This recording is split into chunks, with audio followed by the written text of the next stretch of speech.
자, 우리 옆에 분들과 다시 한번 인사하겠습니다. 오늘 정말 잘 오셨습니다. 자, 은혜 받기 원합니다. 네, 감사합니다.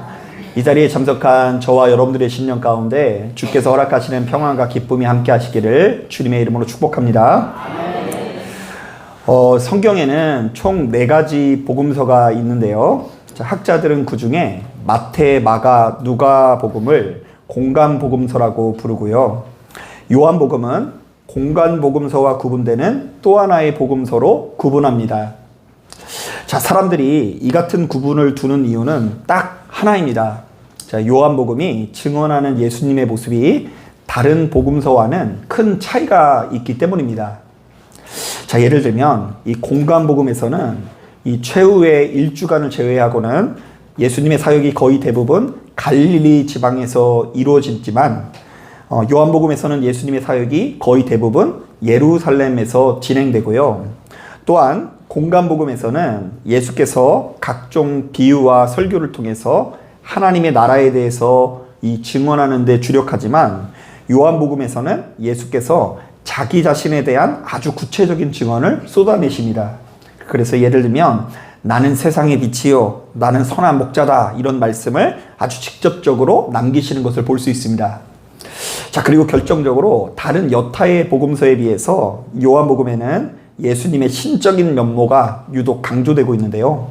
자, 마태복음은 유대인의 왕으로 오신 예수, 마가복음은 종으로 오신 예수, 누가복음은 인자로 오신 예수님의 모습을 묘사한다면 요한복음은 그야말로 하나님의 아들로 이 땅에 오신 예수님의 모습을 강조하고 있습니다. 자, 그렇기 때문에 요한복음은 성도가 기독교의 핵심 교리를 배우고 익히는 데 있어서 가장 중요한 말씀으로 손꼽히는데요. 특히 요한복음 3장 16절에는 이렇게 두꺼운 성경책을 요약하는 말씀으로 잘 알려져 있는 말씀이 있는데요. 제가 한번 읽어볼게요. 하나님이 세상을 이처럼 사랑하사 독생자를 주셨으니 이는 그를 믿는 자마다 멸망하지 않고 영생을 얻게 하려 하심이라. 자, 어때요? 많이 들어본 것 같죠? 자, 바로 이런 이유로 우리 예진교회도 역시 2025년을 시작하면서 그 무엇보다 먼저 요한복음 말씀을 함께 묵상해 보려고 하는데요. 아무쪼록 귀를 기울이시고 큰 은혜 받으시는 저와 여러분 되기를 주님의 이름으로 축복합니다.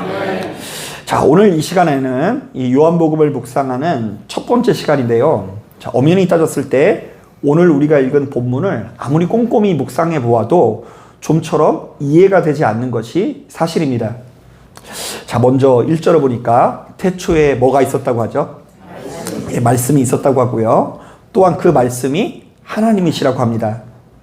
자, 그리고 2절부터 5절을 보니까 예수께서는 태초부터 말씀이신 하나님과 함께 계셨을 뿐만 아니라 이 땅의 어둠을 몰아내는 빛으로 오신 분이라고 하는데요. 솔직히 말하면 교회를 다니는 우리들도 바로 이 부분을 수십 번 묵상하지만 선뜻 이해가 되지 않을 수 있습니다. 아니, 지금 우리가 펴서 읽고 있는 것이 하나님의 말씀인데 바로 이 말씀이 어떻게 태초부터 있었다라는 것일까요? 또한 14절을 보면 이 말씀이 육신에 되어 이 땅에 오신 분이 예수라는 이야기가 나오는데요. 자, 이것도 도무지 알아듣기 어려울 수 있습니다. 자, 말씀이면 말씀이고 예수면 예수지, 말씀의 육신이 되어서 오신 분이 누구시라고요? 예수님이라는 말이요, 우리는 이해가 되지 않을 수 있죠. 자, 그런데 예수 믿는 우리들이 바로 이 말씀을 이해하기 위해서는 고대 헬라인들이 자주 사용하던 로고스 단어라는 단어를 이해할 필요가 있습니다. 여러분, 이렇게 길을 돌아다니다가 혹시 로고스 교회 이런 거 보신 적 있으세요? 이 로고스가 말씀이란 뜻이거든요. 그리고 저희 교회는 이게 익숙한 이유가 뭐냐면요, 저희 교회가 이곳에 자리 잡기 이전에 이 교회가 교회였는데요. 이 교회의 이름이 뭐였을까요? 네, 로고스 교회였어요. 그러니까 우리는 그 말씀이 되게 알고 있죠. 자, 그런데 사실 우리가 읽은 이 성경에는 로고스라는 이 헬라어를 그저 말씀이라고 번역하지만 엄연히 따졌을 때 바로 이 단어는 생각보다 그렇게 간단한 개념이 아닙니다. 자, 이것에 대해서 제가 간략하게 설명을 드려야 될 것 같은데요. 고대 그리스인들, 헬라인들은 인간의 존재를 깊이 탐구하면서 한 가지 사실을 깨닫게 되었는데요. 우리 인간의 고통은 무지에서 비롯된다라는 결론을 도출하게 됩니다. 자, 우리 생각이 아니고요. 헬라인들의 생각이에요. 그리스 학자들은 인간의 고통이 어디서부터 온다고요? 무지에서부터 온다라고 결론을 짓습니다. 이른바 사람이 아무것도 모르면 짐승과 같고 그 안에 배움이 들어가고 지식과 학문이 들어가고 더 높은 수준의 진리가 들어갈 때에 비로소 고통에서 벗어날 수 있다는 이야기인 거죠. 자, 예를 들어 볼까요? 사람이 이제 막 태어나면 밝게 웃으면서 태어난 애들이 없죠. 애들이 태어날 때 다 어떻게 태어나요? 울면서 태어나는 것이 정상입니다. 자, 그러니까 사람이 아는 것도 없고 배우는 것이 없으면 뭐밖에 안 나온다고요? 예, 눈물밖에 흘릴 일이 없으나 이런 아이들이 무엇인가를 배우고 학습해 나갈 때에 비로소 더 나은 삶을 살아가는 것을 우리가 자연의 섭리로 익힐 수 있습니다. 자, 그렇기 때문에 고대 그리스인들은 자신의 무지를 깨우기 위해서 항시 더 나은 지식과 배움에 대한 열망을 가질 수밖에 없었는데요. 자, 그래서 한 부류의 사람들은 일평생 더 나은 이성과 지식을 탐구하는 데 열을 올리고요. 또 어떤 분들은 더 나은 경험 세계를 갖기 위해서 열을 올리게 되는데요. 이것이 소위 말하는 철학의 사조가 됩니다. 그래서 한 부류에서는 이성이 최고다. 한 부류에서는 경험이 최고다. 좀 어렵게 얘기하면 플라톤, 아리스토텔레스 뭐 이런 이 부류가 이렇게 나오게 되는데요. 좌우지간 인간은 무지한 존재여서 그 무지를 깨우는 도구가 필요한데 이성이든 간에 경험이든 간에 필요하다라고 그들 사이에 아주 첨예한 대립이 일어나게 됩니다. 자, 어쨌든 이 헬라인들은 인간의 무지를 깨우는 절대 진리 내지는 가장 높은 수준의 지식을 로고스라고 불렀는데요. 이른바 우리가 무지를 넘어선 절대 진리, 가장 높은 수준의 지식인 로고스를 깨우칠 때에 비로소 고통에서 벗어나 구원을 누릴 수 있다라고 생각했다라는 것입니다. 자, 그런데 오늘 우리가 읽은 본문은 바로 이 같은 헬라 철학이 주류를 이루는 세상에서 아주 독특한 방식으로 복음을 선포하고 있는데요. 인간의 무지를 깨우는 절대 진리, 우리로 하여금 고통에서 벗어나 구원을 가져다주는 가장 높은 수준의 지식인 로고스가 사실은 우리 하나님의 뭐라고 증언하고 있을까요? 말씀이라고 증언합니다. 이른바 너무나 어리석고 연약한 우리들은 태초부터 이 땅을 창조하시고 다스리시는 하나님의 말씀에 귀를 기울이고 그것을 가슴 깊이 깨우칠 때에 비로소 생명을 누릴 수 있다는 이야기입니다. 자, 이것이 4절부터 5절 말씀을 보면 잘 드러나는데요. 우리 다 같이 4절, 5절 말씀 같이 한번 읽어보겠습니다. 시작. 그 안에 생명이 있었으니 이 생명은 사람들의 빛이라. 빛이 어둠이 빛이되 어둠이 깨닫지 못하더라. 자, 한번 따라해 보겠습니다. 하나님의 말씀은 생명이요 빛이다. 한 번 더 따라하겠습니다. 하나님의 말씀을 깨닫지 못하는 자는 사망이요 어둠이다. 자, 그러니까 요한복음의 기자는 성도가 이 땅에 오신 예수 그리스도를 영접한다라는 것을 무지에서의 해방, 어리석음에서의 탈출로 묘사를 하는데요. 이른바 예수 믿는 우리들은 가장 높은 수준의 지식인 로고스, 즉 하나님의 말씀을 듣고 깨우치고 가슴에 품어서 지금껏 우리가 고수했던 삶의 방식을 뚫고 지금보다 훨씬 더 나은 삶, 가치 있는 삶으로 나아가야 한다라는 이야기입니다. 자, 실제로 성경에는 이 같은 조언이 연이어 나오는데요. 자, 먼저 요한복음 8장을 보니까 예수께서 이렇게 말씀하십니다. 너희가 내 말에 거하면 참으로 내 제자가 되고 진리를 알지니 진리가 너희를 자유롭게 하리라.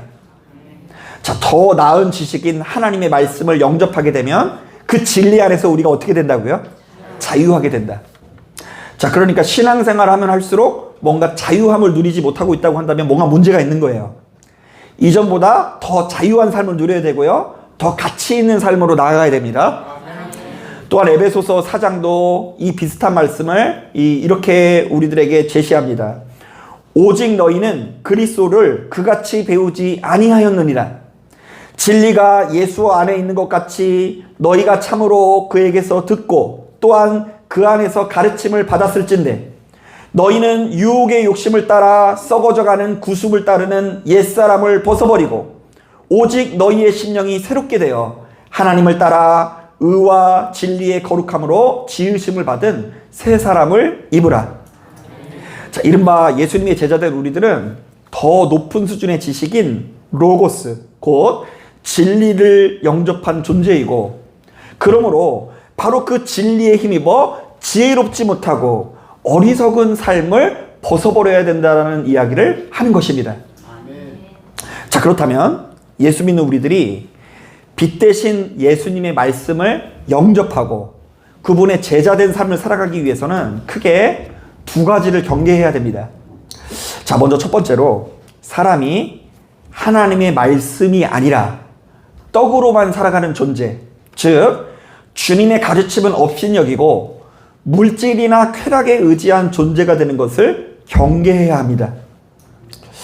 여러분, 마태복음 4장을 보면 이 같은 사실이 잘 드러나는데요. 거기 보면 40일을 금식하신 예수님께 누가 찾아와요?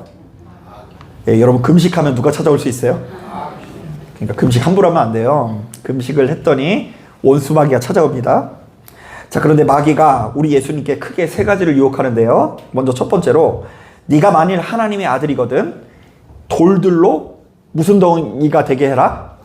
떡덩이가 되게 하라고 유혹합니다. 자, 이것은 탐욕에 대한 유혹으로서 사단은 우리 예수님께 수시로 찾아와서 너는 하나님께서 주신 능력을 가지고 너 자신의 배를 채우는 데 사용하라고 명령합니다. 자, 여러분들도 주님의 명령에 힘입어서 부자 되고 싶으세요?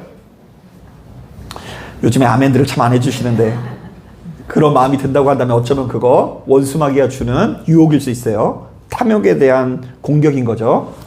그런가 하면 두 번째로 원수마귀는 주님을 성전 꼭대기로 데려가더니 이렇게 유혹을 합니다. 네가 만일 하나님의 아들이거든 뛰어내리라. 하나님께서 천사를 보내서 너를 보호해 주실 것이다. 이것은 일종의 과시의 유혹으로서 사단은 우리 예수님께 수시로 찾아와서 네가 만일 하나님의 아들이라면 너의 능력을 마음껏 과시해보라고 명령을 하는 것이죠. 자, 마지막으로 사단은 예수를 지극히 높은 산으로 데려가서 천하 만국의 영광을 보여주면서 이렇게 말합니다. 네가 내게 엎드려 경배하면 이 모든 영광을 너에게 주리라. 자, 바로 이것은 탐욕의 유혹이자 과시의 유혹이자 타협에 대한 유혹인데요. 이른바 사단은 예수님께 수시로 찾아와서 네가 나에게 적당히 고개를 숙이면 아주 조금만 굽히면 엄청난 영광을 누리게 될 거라고 유혹합니다. 자, 그런데 이 모든 것들이 사실은 예수로 하여금 육의 존재가 되라는 유혹인데요. 너는 하나님의 뜻대로 살지 말고 이 세상이 가져다주는 물질이나 쾌락을 크게 여기며 살라고 유혹하는 것입니다. 하지만 주님께서는 바로 이 같은 유혹을 거절하시면서 이렇게 말씀하십니다. 사람이 떡으로만 살아가는 존재가 아니요 하나님의 입으로부터 나오는 모든 말씀으로 살 것이라. 자, 한번 따라해 보겠습니다. 사람은 떡으로만 사는 존재가 아니다. 예, 떡이 필요 없다는 얘기가 아니에요. 세상의 즐거움이나 돈이 전혀 필요 없으니 너희는 아무것도 안 하고 예배만 드리라는 이야기가 아니라 돈을 벌고 있는 우리들에게, 날마다 떡을 먹고 있는 우리들에게 그보다 더 중요한 가치, 전혀 새로운 차원의 로고스가 필요하다는 것인데요. 그것이 바로 하나님의 말씀이라는 이야기입니다. 그래서 우리 뜻대로 가만히 내버려두면 죽을 수밖에 없었던 우리들이 하나님의 뜻에 의해서 더 많이 사랑하기 위해서 노력하고 용서하기 위해서 노력하고 눈앞에 보이는 눈앞에 보이는 떡을 돌덩이로 여기면서 별거 아닌 것처럼 살아가기 위해서 노력할 때에 우리의 삶이 천국에 이룰 수 있다라는 권면을 하는 것이죠. 자, 이런 점에서 여러분들이 생각해 볼 만한 이야기가 있는데요.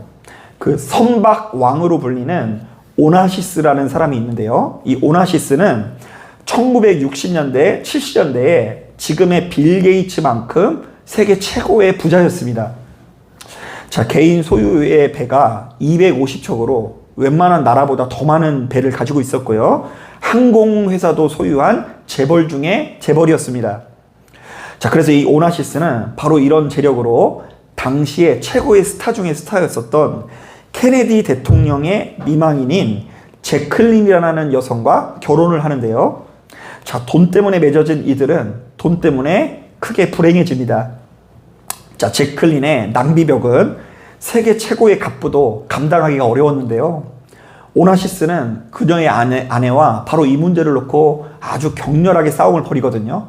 수차례의 이 별거 끝에 한도액을 정해줍니다. 너 돈을 쓰더라도 이 액수를 넘어서는 안 돼. 얼마를 정해줬을까요? 1960년대, 70년대에 하루에 딱 1만 달란트를, 1만 달란트가 아니죠. 1만 달러를 쓰라고 정해줍니다. 여러분 1만 달러는요, 오늘날로 따지면 1470만 원이에요. 여러분 어때요? 좀 부족한 것 같아요? 아니면 넉넉한 것 같아요? 하루에 1400만 원 정도 쓰고 그 이상 쓰지 말라고 정해줍니다. 여러분 지금도 하루에 1700만 원 쓰는 거, 1400만 원 쓰는 거 어려운 일이죠. 그런데 1960년대 말에는 이거 상상을 초월한 액수였습니다. 그런데 이 제클린은 그 돈도 모자라서 남편과의 약속을 지키지 못합니다. 자, 게다가 이 오나시스에게는 전 부인에게서 얻은 일남 일녀가 있었는데요. 아들은 아버지가 선물한 경비행기로 여행을 하다가 추락을 해서 죽음을 맞이하고요. 딸은 유부남을 가로채서 결혼을 했지만 3년 만에 이혼을 하고 7년 뒤 마약 중독으로 자살을 합니다. 또한 오나시스는 제클린에게 이 마지막에 어떻게 상황이 악화되냐면요. 자신의 아내 제클린에게 재산이 갈까봐 자신의 전 재산을 그리스에 헌납하고 죽습니다. 아내가 열받겠죠. 제클린에게는 겨우 재산의 4%만 남기고 나머지 재산을 이제 그리스에 환원합니다. 자, 그래서 이 제클린도 어쨌든 그 돈이 목돈이니까 그 돈으로 자기 아들에게 이 제클린이라는 여인이 비행기를 사줬는데요. 그런데 그 비행기에 사고가 나서 아들 내외를 잃게 됩니다. 자, 여러분 최고의 부자와 최고의 매력을 지닌 여인이 만났어도 그들의 만남에 영원한 안식은 없었습니다. 오나시스의 많은 돈이 자신에게도 안식을 가져다 주지 못했고요. 자식들에게도 힘이 되지 못했습니다. 도리어 그의 돈 때문에 다투고 상처받고 결국에는 죽음에 이르게 됩니다. 아니, 하루에 1400만 원을 쓸 때도 이 구원을 누리지 못했다라는 이야기예요. 자, 여러분 오해하시면 안 됩니다. 제가 지금 오나시스의 삶을 조롱하려고 하는 건 아니고요. 물질이나 이 돈의 권세를 제가 업신여기는 거 아닙니다. 다만 돈이 우리 인생의 전부가 될 수 있다라는, 전부는 아니라는 이야기를 하는 건데요. 이른바 사람이 이렇게 고통에 찬 이 세상에서 평화와 안식을 누리기 위해서는 그 무엇보다 진리에 이끌린 삶을 살아야 한다라는 것입니다. 그래서 여러분 이 주일날 어디 나가서 1400만 원 쓰는 것도 질린다 안 질린다? 주일날 예배 안 들리고 어디 가서 1400만 원 쓰는 거 처음에는 너무 행복할 수 있어요. 그러나 하다 질린다. 그게 우리들을 영원히 만족을 주지 못한다.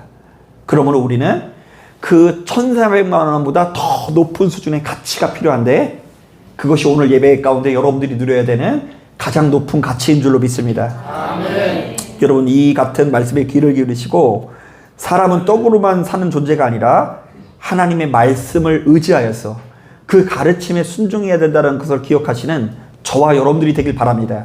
아멘.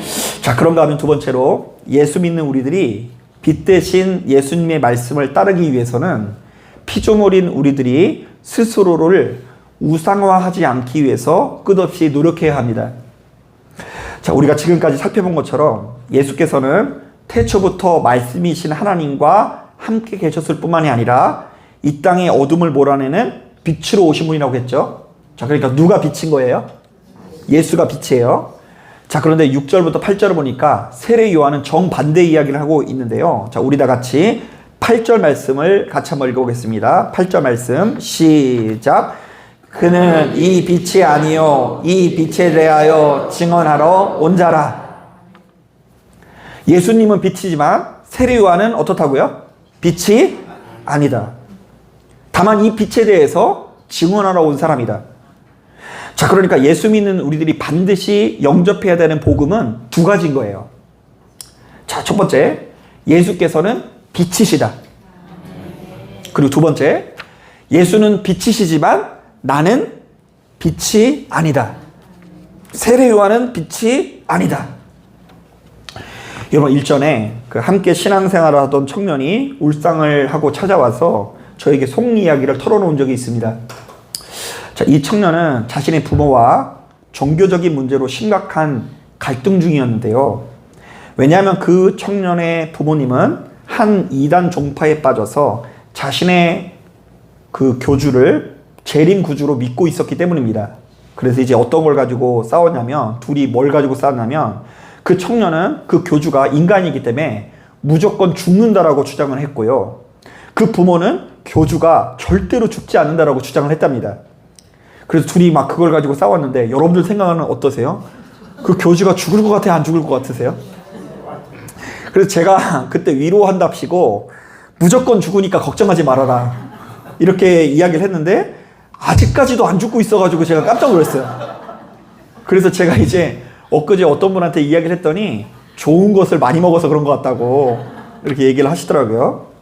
자, 그런데 저는 교주가 죽었든 죽지 않았든 바로 이 사이비 종교를 향한 시선이 여전히 그대로입니다. 왜냐하면 그 종교가 아무리 성경을 잘 가르치고 남이 알지 못하는 비밀을 가르치고 심지어 아무리 크게 부흥했을지라도 그들은 결단코 제대로 된 집단일 수 없는데요. 왜냐하면 그들은 세례 요한처럼 나는 그 빛이 아니다라고 증언하는 분위기가 아니기 때문입니다. 너희는 별로지만 우리가 대단하니 여기 한번 와봐 이렇게 이야기하지, 우리는 그 빛이 아니다, 나는 그 빛이 아니다, 교주는 빛이 아니다라는 이야기를 하지 않기 때문입니다. 자, 제가 수차례 말씀을 드렸지만 천주교만 하더라도 교황의 결정에는 오점이 없다는 교황 무류성이 있습니다. 교황의 결정에는 오류가 없대요. 자, 그런데 교황의 결정에는 오류가 있어요. 여러분 혹시 십자군 원정이라고 들어보셨어요? 그래서 저기 이제 예루살렘을 탈환해야 되니까 기사들을 보내가지고 거기에 있는 사람들을 다 교육했거든요. 이렇게 90cm 이상 되는 사람들을 다 죽였어요. 그게 어떻게 하나님의 뜻이에요? 그게 교황의 명령이잖아요. 그런데 그럼에도 불구하고 교황의 결정에는 오점이 없다. 혹은 성직자에게 일반 신자들보다 더 큰 권위를 부여하는 교리가 있는데요. 개신교는 바로 이것에 대한 저항에서부터 비롯된 집단입니다. 자, 한번 따라해 보겠습니다. 예수께서는 빛이시지만 성직자는 빛이 아니다. 제가 만들어낸 얘기가 아니라 오늘날 개신교회의 핵심 교리가 예수께서는 빛이시지만 성직자는 빛이 아니다라는 이 저항에서부터 시작된 거예요. 그래서 이제 이 개신교인들을, 서양 사람들을 프로테스탄트라고 부르는데요. 이게 저항자라고 번역하는데 더 정확한 의미는 개기는 사람들이라는 의미예요. 누구한테 개긴다고요? 성직자. 그렇다고 저한테 너무 개기시면 안 됩니다. 성직자를 법으로 여기는 세상에서 그 법 자체를 거부한다. 그러면서 새로운 질서를 만들었는데요. 예수 믿는 우리들은 성직자가 아니라 오직 성경, 오직 그리스도, 오직 은혜, 오직 믿음, 오직 하나님께 영광이어야 한다. 그런데 예수 믿는 우리들이 바로 이 같은 정체성을 잃고 스스로를 누군가보다 우월한 빛으로 여긴다거나 혹은 누군가에게 과도한 권위를 부여하면서 숭배의 대상으로 여기고 있다고 한다면 그 눈과 귀가 가려져서 빛으로 나아갈 수 없습니다. 분명히 말씀드리지만 어떤 일이 있어도 인간은 숭배의 대상이 될 수 없고 하나님께 나아가야 하는 감사와 찬양의 일부가 피조물에게 향해서는 안 됩니다. 가만히 보면 바로 이것이야말로 실제로 이 성경이 증언하는 핵심 정신이라고 할 수 있어요. 의인은 없나니 어느 정도 없다?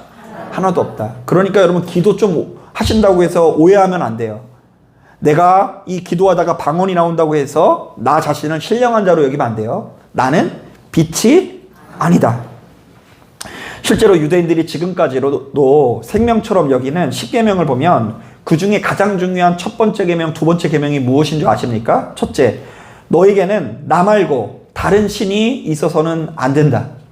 자, 둘째, 너는 위로 하늘에 있는 것이든 아래로 땅에 있는 것이든 땅 아래로 물 속에 있는 것이든 그 모습을 본뜬 어떤 신상도 만들어서는 안 된다. 너는 그것들에게 경배하거나 그것들을 섬겨서는 안 된다. 자, 그러니까 엄연히 따졌을 때 십계명에도 지금 오늘 본문에 담겨져 있는 두 가지 개념이 포함된 거예요. 예수께서는 빛으로 오셨지만 세례 요한은 빛이 아니다. 예수께서는 빛으로 오셨지만 나는 빛이 아니다. 그래서 저도 역시 이것을 깨닫고는 강단에서 제 자신의 연약함을 고백하는데 주저하지 않습니다.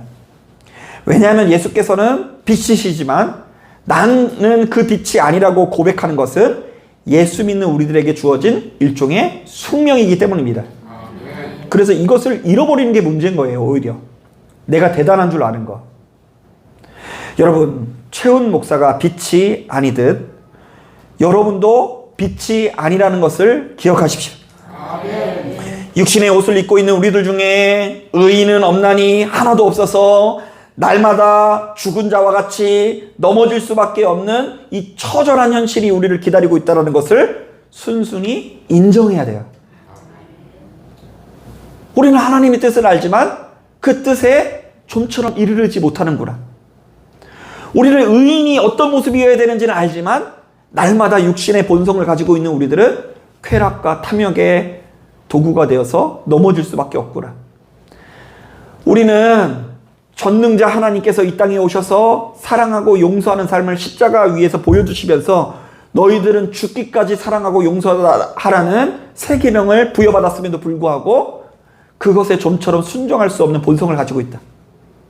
그래서 때로는 교인들을 사랑하지 못하는 정도가 아니라 때로는 내 자식도 미울 때가 있다 없다? 나중에 우리 이래한테 몰래 물어봐야 되겠어요. 내 자식인데도 마음껏 사랑하거나 용납하지 못하는 때가 온다. 왜냐? 나는 빛이 아니기 때문이에요. 자, 그런데 놀라운 것은 뭐냐면 내가 그 빛이 아니고 내 안에 그 빛이 없다는 걸 깨닫는 순간 우린 다른 외부의 목소리에 귀를 기울이게 돼 있어요. 그것이 바로 무엇일까요? 우리의 로고스 되시는 예수님의 말씀입니다. 나의 뜻대로 살아가는 것보다 하나님 뜻대로 살아가는 것이 결국 좋구나. 자, 그런데 이게 아직 결론이 내려지지 않고 어떤 면에서 예수님의 복음보다 더 위대한 내가 복음에 심취한 분들이 있을 수 있어요. 예수님보다 누가 더 잘났어요?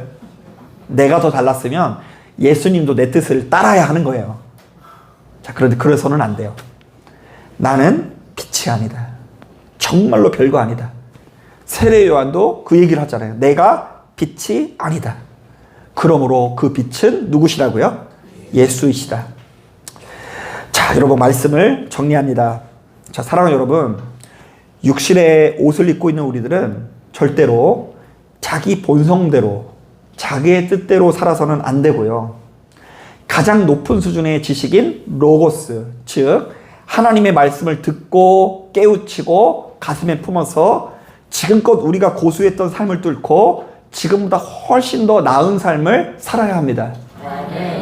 자, 저는 바로 이것을 위해서 이번 시간 크게 두 가지를 권면합니다. 첫째, 여러분 주님의 가르침은 업신여기고 물질이나 쾌락에 의지한 존재가 되지 마십시오.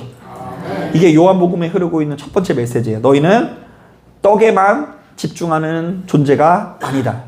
너희에게는 하나님의 말씀, 진리가 필요하다. 자, 두 번째, 오로지 주님만이 빛이시고 나는 빛이 아니라는 것을 보다 분명히 하십시오. 바로 그때에 예수 믿는 우리들에게 말씀이 말씀되어 생명을 누리고 진리 안에서 자유함이 나타낼 것을 믿으시는 저와 여러분들이 되시기를 주님의 이름으로 축복합니다. 자, 기도하겠습니다.